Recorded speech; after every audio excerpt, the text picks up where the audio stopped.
सबसे बड़ा है। आप चाहो तो अपने पति से ज्यादा साधना कर सकते हो, अपने पति से ज्यादा ज्ञान प्राप्त कर सकती हो, क्योंकि वो शक्ति हमारे आप के अंदर पहले से ही मौजूद है।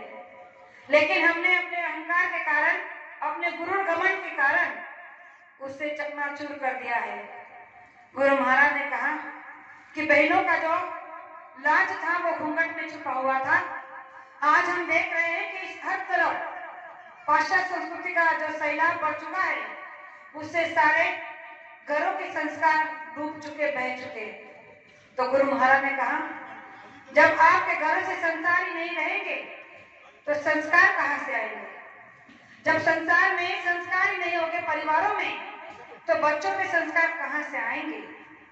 जैसे हमारे महाराष्ट्र के छत्रपति शिवाजी महाराज थे, उनके माता ने उन्हें ऐसे संस्कार दिए थे कि आज युगों तक उनकी पूजा की जाती है, उनके नाम का गौरव किया जाता है और उनके शौर्य वीर की कथाएं सुनाई जाती हैं। किस वजह से?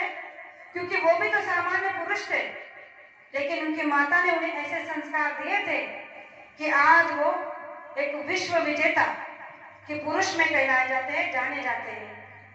तो बहनों, हमें भी अपने परिवार में ऐसे ही शिवाजी को, राम को, बुद्ध को, विवेकानंद को पैदा करना है।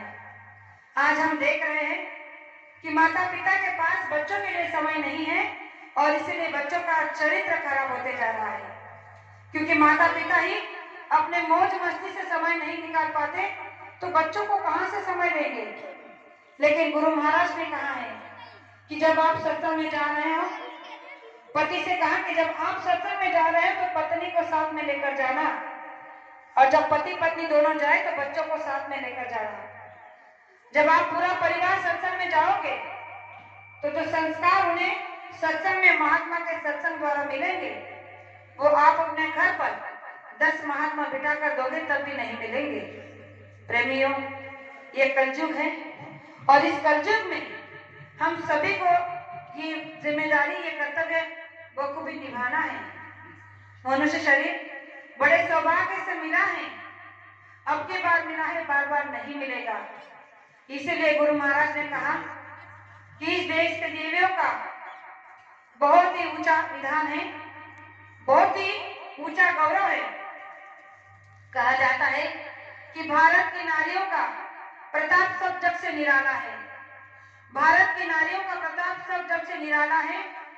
यहाँ पर जन्मी सत्यवती सावित्री सीता, यहाँ पर जन्मी सत्यवती सावित्री सीता, गुणवती गायत्री और गीता।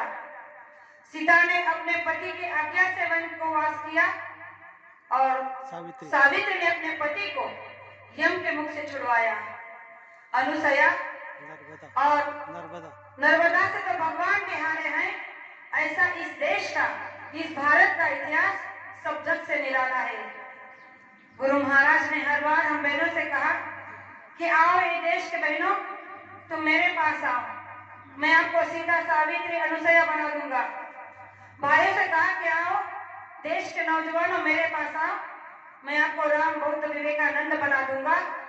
लेकिन हम अपने छाती पर हाथ रखकर कहें कि क्या कभी हमने गुरु महाराज से पूछा, कहा कि हाँ हमें सावित्री बनना है, हाँ हमें सीता बनना है, हाँ हमें राम, लक्ष्मण, भरत, शत्रुघ्न बनना है?